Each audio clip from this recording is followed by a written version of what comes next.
Good morning, everyone, and welcome to Your Forever Home Live on this sunny winter morning in Melbourne. Now, you'll notice that my eyes are going up and down because I'm also live on Instagram as well as Your Forever Home on Facebook. So today I wanted to chat to you about trends for 2020.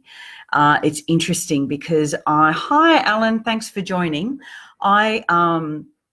I'm not a massive believer of trends. So for those of you who know me, have followed me for quite some time, you know that I am forever mentioning to you, my followers, as well as my clients very regularly, stop worrying about the trend and what everyone else is thinking and what Joe Blogg's opinion is, because really I'm such a believer that you need to follow your heart and actually surround yourself with things that you love, regardless of whether they're on trend or not. So that's what I'm going to be chatting about today. I think, Alan, you had a question. So by all means, if you do have questions throughout the session, be it about what I'm talking about today or anything else that's on your mind, please pop them in the comments and I will get to those before we stop today. So what's been happening this week, just to give you a rundown, we actually collected a dog last week. So we've had him now for a week. And it's been something that I know that dogs have been increasingly popular in ISO times. We've been thinking about getting a dog for quite a while. And finally, our daughters wore us down enough that we said, okay, let's get a dog. And he's a gorgeous little Jack Russell Collie combination. So he's a cross. So he's Jack Russell body and the colourings of a collie, and he's an absolute delight. He runs and runs and runs, keeps us out and about, which is fabulous. The girls walk him twice a day, which is great, and even though they're going to be starting to go back to school as of next week, they are getting up early to walk him in the morning and then also walk him after school. So he's certainly, I suppose he's almost my third baby. Because he is just such a gorgeous little thing. So he's brought a lot of delight to our home. And just this morning, it's very chilly here in Melbourne today. It's 5 degrees. Hi, Adam. Lovely for you to join. It's really chilly today. And so I've actually already been out and walked around to a client who just happens to live around the corner from me. So I put on my fur and my fake fur, I should add. It's definitely not real faux. And walked around to my client. I didn't realize just how chilly it was, even though it's incredibly sunny. So let's get into what I view are going to be the trends for 2020. Now, some of these are actually following on from what's been going on over the last couple of years, and I feel that they are going to still be very much with us this year. Now, as an interior designer, we get invited to a lot of trend launches throughout the year. What are going to be the colours of the year? What are going to be the materials of the year? And I look forward to those because I'm just very interested to see where things are going. And in Australia, we're sitting probably around 5 years behind what's happening in Europe. So, for example, when all the matte surfaces started coming to the fore, particularly in kitchens, that was happening in Europe long ago, and then that became quite popular in Australia. Now, I do have to say that gloss is making a big comeback in Europe. So gloss stone surfaces, so highly polished reconstituted stone is this is actually not what even I was going to talk about this morning actually, but I'll keep going. So gloss surfaces, really highly polished in a reconstituted stone. They are definitely making a comeback in Europe, and they are slowly, I'm seeing them with some of my suppliers, they are certainly coming to the fore. One of the advantages with that is when you've got a veined surface, the gloss really accentuates it and really makes it pop. So it certainly does have an advantage from that perspective. And also gloss cupboards are definitely, gloss cabinetry is definitely making a comeback. I think that'll take a few more years to hit the Australian market. It was certainly big in the early 90s. Mid-90s, high gloss cupboards were the thing. There's certainly a lot of resistance to it from a functionality perspective because it certainly does show fingerprints, particularly when the light's hitting it. You can see the fingerprints much more easily than if you've got a satin or a matte finish. So they're the things that are, I mean, they're just two things that I've noticed, and I'm always looking at, particularly with kitchens and bathrooms, what's coming out of Europe, because I know in 5 years' time, Australia will eventually catch up and we'll start seeing those surfaces here too. Now, I've just got a comment here from Alan, also using engineered floorboards and wondering if a really light one, like a Tassie oak, is best, or a slightly darker one like a black, but keen for natural finishes that won't date. Haha, now I'm going to be talking about those at the as well. So Alan, I will get back to you, because I am going to talk about natural materials, because they are actually one of the trends that has been around for a while in terms of embracing natural materials in our homes. And not only the use of timber. Now, the use of timber was, you know, in timber paneling and timber ceilings and all that sort of stuff was really, really big in the 70s.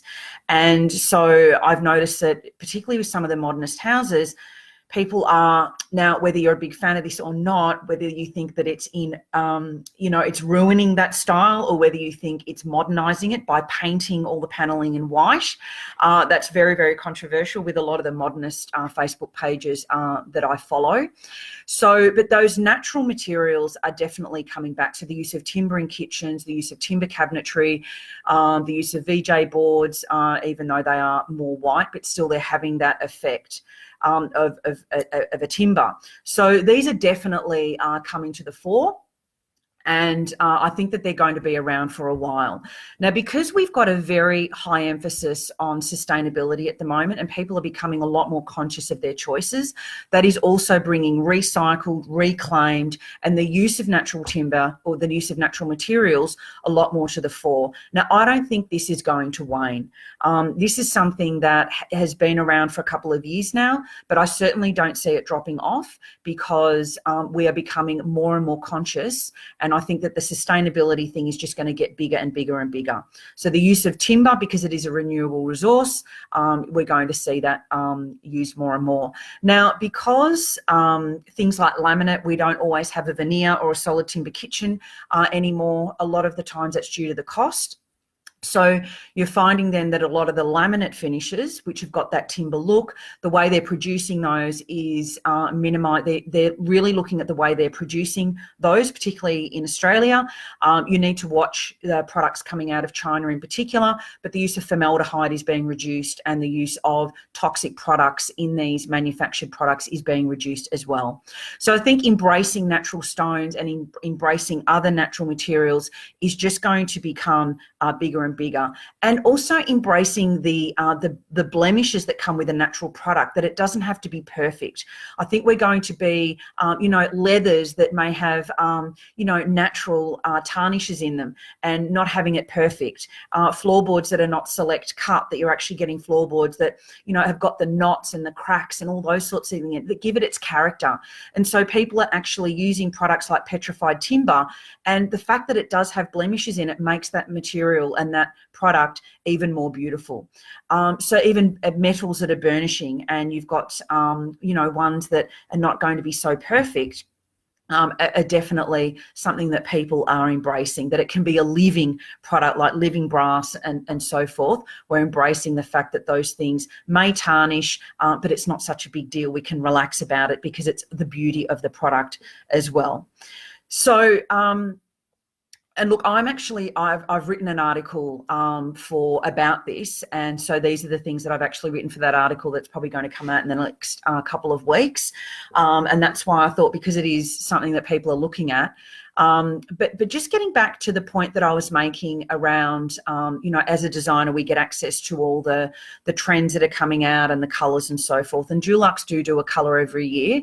What I'm most interested in really is, wow, are the things that I really love now going to become a trend? And I don't really care, but I'm just interested to see the direction. And of course, I am a big follower and a big believer in natural materials and the use of recycled materials. But I also am looking at it to say, well, is my colour the color that I love, which for me is teal and emerald green. And emerald green was actually a color a few years ago, the color of the year. And what that actually means is that when you start going out into the shops, you'll see the color of the year is everywhere. And so for me, sometimes I'm just curious to know, is my favorite color going to be used a lot more and therefore more easily accessible? It's always easy to be able to customize cushions and things like that by just choosing a fabric. But if there are things that I'm interested just to create a little bit of pop in my home, I know that I can sort of pop down and get something that's in my color. So I'm actually more interested to see whether the things that I love are now going to be more easily accessible, or, you know, if there might be a color that I can just add in that's going to work in with what I've already got. When I was actually building my own home, just going back to that point, when I was building my own home, I absolutely adore Moroccan style. I love the geometric shapes, I love the colors, and I love the way they finish off their bathrooms and so forth, which is actually with a product called Tadelakt. And Tadelakt is actually like a Venetian plaster. It's waterproof, it's completely seamless, and it just oozes sophistication, texture, and I mean, it's smooth, but because it's been troweled on and they just do layers and layers and layers, it just looks magnificent. Now, my dream was to have that in my home, that I wanted our main bathroom to be a Tadelakt finish. Forget it. It was just because it is an artisan finish, very, very difficult to find someone, but also I did find someone. It was just completely out of our budget. So what was the next best thing for me was to try and get a tile that actually mimicked and as close as I could get it to look like a Tadelakt finish. Now, Moroccan stuff and Moroccan finishes were just absolutely nowhere to be found when I was building my house 6 years ago, or actually specifying my house 7 years ago. Forget it. I did actually find a tile that was similar. It wasn't exactly what I wanted, but it was as close as what I could find. And, you know, it looks lovely, but, you know, now there's just so much more of that stuff around because that Moroccan influence has actually become more prominent in Australia. I wouldn't call it a trend, but it's certainly more easily accessible. And that Moroccan style, the colours and the shapes have definitely become a lot more readily available in the last few years. So, Alan, I'm going to answer your question now with regards to natural finishes. So, is it best to have a Tassie oak or a slightly darker colour? Now, with regards to this goes across the board for everything. First, you need to decide what are the colours that you prefer. So don't worry about, you know, what the trend is at the moment with your floor. What I would say with your floor is if you're sticking with the colours of nature, which you are, Tassie oak or blackbutt, they are both colours of nature. They're not stained in any way. The grey stains on timber floors, I would definitely stay away from. Grey is a tone that comes and goes with trends. And already we're seeing greys is diminishing now, and your warm beiges and so forth are now going to come back to the fore. It's already hit Europe. It's slowly coming back into Australia, and you'll see that becoming more and more paramount as the years go by. But because you're using the colours of nature, i.e. the Tassie oak and the blackbutt, they're never going to date. And the colours of nature, you can build up then your kitchen and anything else that's going to be in that space using that floor as a base. That floor colour as a base. So my advice to you on that one, Alan, would be go with the timber that you love the most. The only other thing you need to consider with your floor is, do you have any furniture? And I was actually with a client this week talking about this element because she's replacing her floors, is what furniture do you have in a timber tone?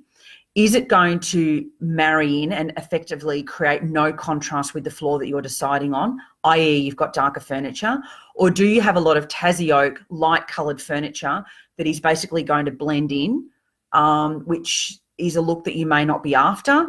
And then if you do want to have a contrast, then you need to make sure that your furniture is a little bit darker than your floors. And I think that's certainly a design element that I would go for over having it all blend in, because I think then it really makes your furniture pop. It really highlights the floor rather than everything being in the same tone. So to answer that, Alan, go with the one that you love the most. They're both light coloured. Black Buddy is going to give you a little bit more variation. There's a little bit of, and also depending on where it's coming from, you do have some boards that are slightly different to others where Tassie Oak is a lot more consistent. So I would let that go as a personal preference. Don't be guided by what, you know, your neighbours are saying and what everyone else is saying. This is a decision that you need to make with your heart about the one that you gravitate to the most, and then build all your other design selections off the back of that. Neither of them are going to date because they're natural materials, so they're not going to date at all. And there's not that much difference between them, too much anyway. If you're going for a walnut versus a Tassie Oak, they're completely different colours. But again, if you're choosing something that you love, it's not going to date in your mind anyway. All right, so I hope that's helped you, and you can go away and make your choice. Let me know whether you choose the Tassie Oak or the Black Butt. Okay, so the second thing I wanted to talk to you about that has been a trend, it's been around for a couple of years and it is going to stay, and that is around plants. Now, again, for those of you who follow me and have have been following me, is I'm a huge advocate for plants. And if you've been on any of my webinars about decorating, plants are the #1 game changer. They are absolutely the way that you can inject life, oxygen, the inside out feel, and a sense of calm into any home. And so I always say, if there's one thing that you're going to do in your home that is going to make a difference today, it is adding plants. And so plants have been around, the indoor plant trend has been around for a while, but it's not going to go away anytime soon. Again, the sustainability feel that the sustainability component of our lives, we're embracing it more and more. Plants just make such a big difference to the way a house feels. It's probably the #1 thing that I'm putting into clients' homes. I walk in and there's not a plant inside. I put a plant in and it just completely changes the feel.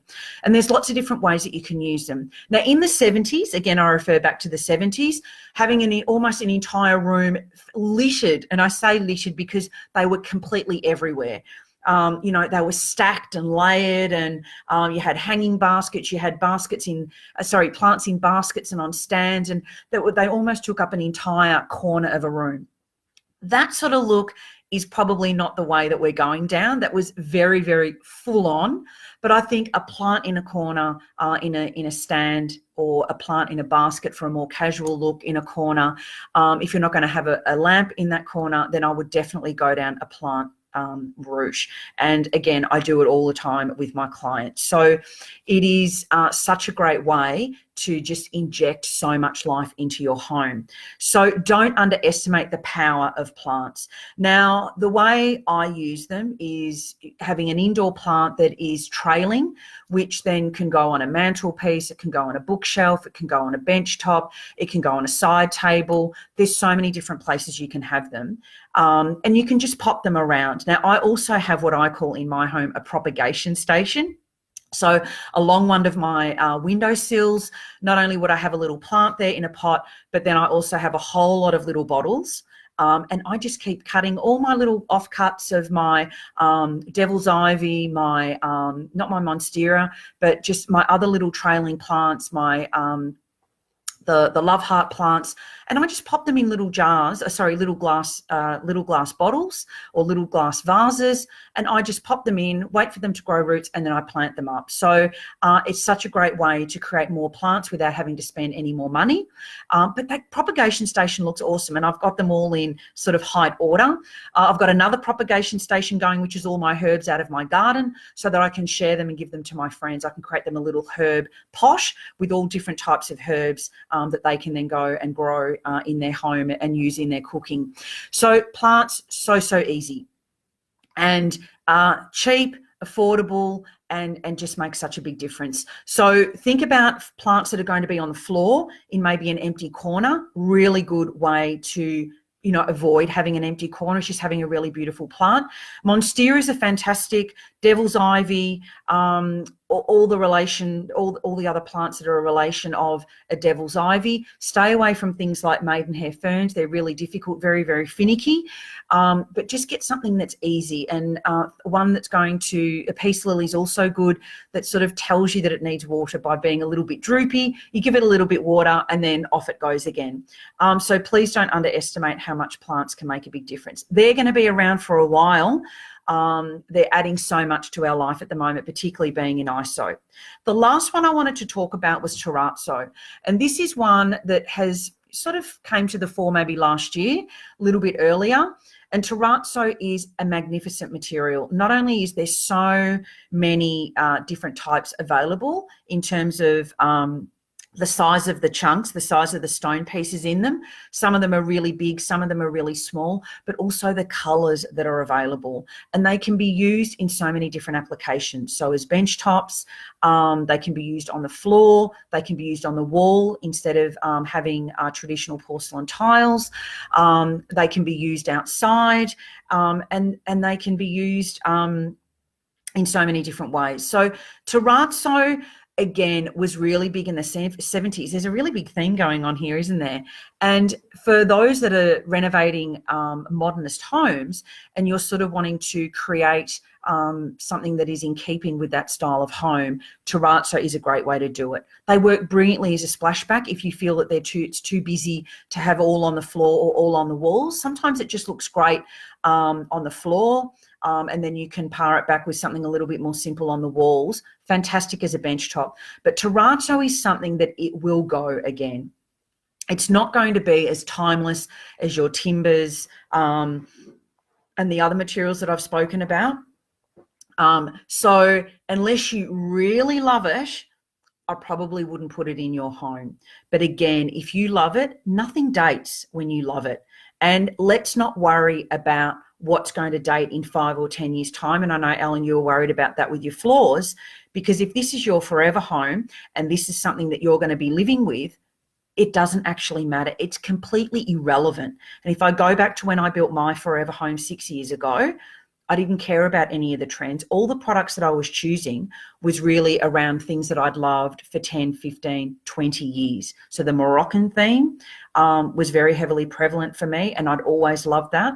But the other thing was I was choosing tiles that had been around for 10, 15 years. Patricia Ercloir, classic tiles.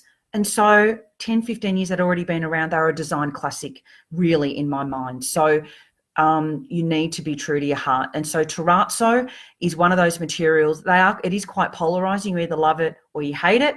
But if you love it, then I would go for it. And they are absolutely stunning. So I suppose embracing imperfections, don't worry about blemishes and imperfections. It creates the beauty of a natural product. So you can't make it again. You know, they're the sorts of things that have a natural beauty because they are unique in their own way. Now, I will open it up to any other questions. I'm also going to post in the comments on Facebook the blog that I've actually written about this as well, so you can go away and read about this in a little bit more detail. So I'll actually post that in the comments. Are there any other questions? I think Alan had a question about bench tops, if I get a chance. So I'm happy to keep going if you wanted me to answer any questions that you've got about bench tops, Alan. So just pop it in the comment.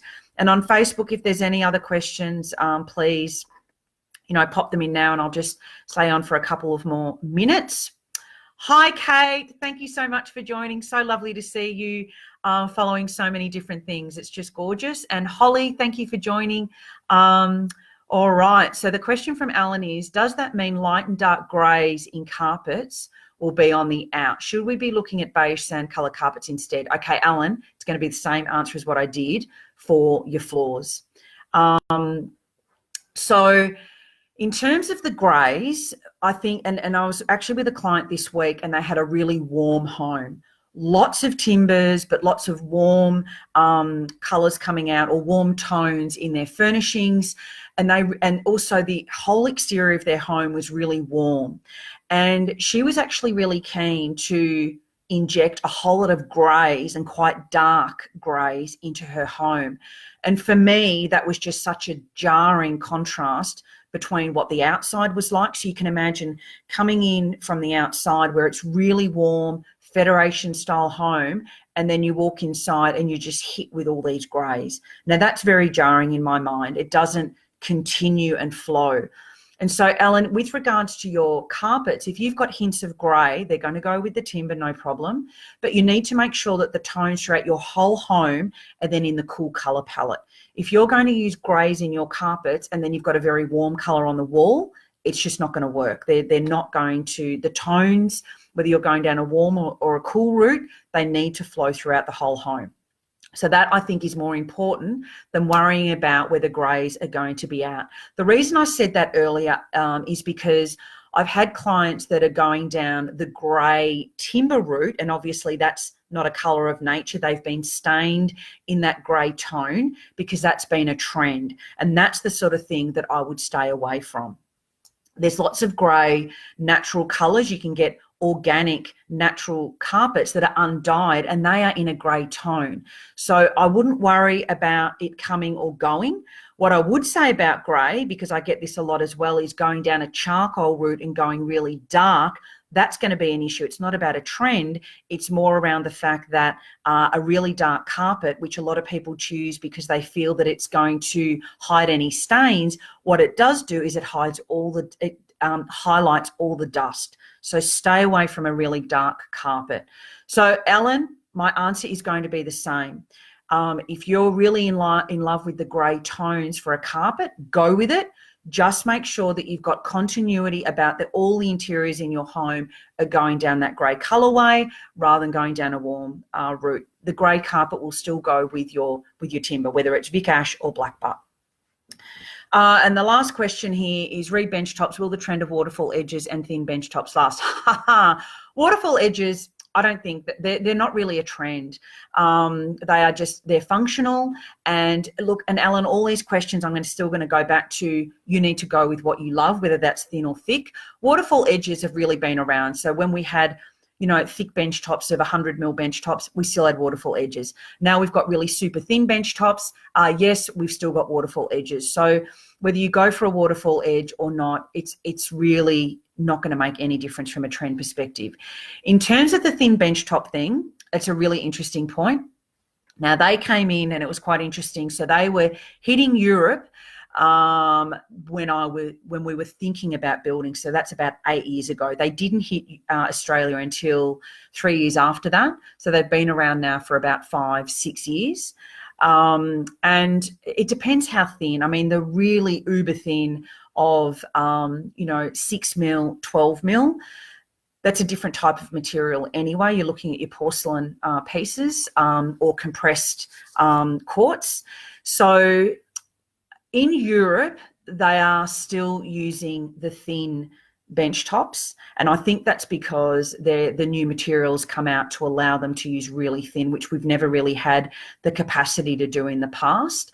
Whether we go down that super chunky bench top again, where we're looking at 100, 120 mil, super thick, I'm not seeing that come out at the moment. If you're a little bit unsure, again, I'd go with what you really like.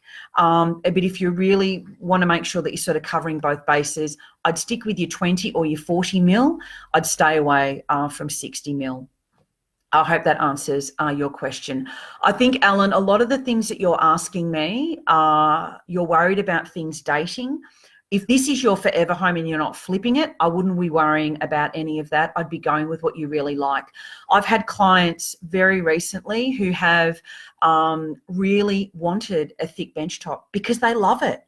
And so I said to them, well, don't worry about what everyone else thinks. If you really like that look, then go for it. Don't worry about what's coming out of Europe and what you think's going to date, because this is the home you're going to stay in. And if you really like those thick bench tops, and we've ended up going 60 mil, go for it. And I encourage them wholeheartedly to do that.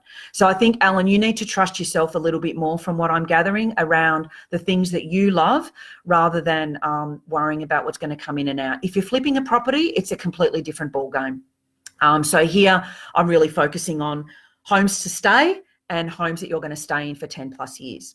All right, everyone, I've been on here so much longer than I anticipated, 28 minutes. I think this must be my longest live. I hope it's been helpful. Share it out, make sure people come on, share the love. I love being able to share as much as I can with you. And because we were talking about trends in the blog and I've written the article, I thought I'm going to cover it off today. So as always, follow your heart, stick with what you love, and worry less about what everyone else is saying. I had a client say to me this week, I'm really doubting my choice now because I was talking to a friend on a Zoom call and she was trying to talk me into something else. Oh, please just stop listening to your friends. Everyone's got an opinion. Talk to an expert that's going to tell you what goes with what, but don't worry about what your friends think, because this is your home and you're the one that's going to live in it. Okay, I think I just need to write, well, I think I know I've written a whole article on these things, and I know one of the podcast episodes, one of the really early on ones, I think it's episode 1 or 2, what is a forever home? I talk a lot about this as well, and I encourage you to listen to it because I really want you to follow your heart more. Sure, get advice on durability, functionality, cost savings, and will certain elements work together? That's different than following your heart. And so I think if you're following your heart and you are getting the advice where you need it around all the other things I just mentioned, you're on a winner. Oh, thanks, Kate. Thumbs up to you as well. And thank you for, really backing everything that I'm doing. I really, really appreciate it. Have a lovely weekend. For those of you in Melbourne, we're going to have a ripper sunny weekend. I'm going to go out and walk my dog for sure and let him run like crazy. It's just going to be beautiful, and I'm so excited that I'm going to catch up with my neighbours. It will be outside, but I'm so excited to be able to share a catch up outside with them, at least on our own properties, to be able to re-engage with them socially as well. So I hope you're doing something lovely now that our isolation is a little bit less restrained. I'm still a bit nervous about 5, but I feel a little bit more comfortable that we will be outside. Check out the blog, check out the podcast. There's another edition that's gone out on Wednesday, and this will also go up on the podcast too if you prefer to listen. All right. Love you all. Thank you and bye.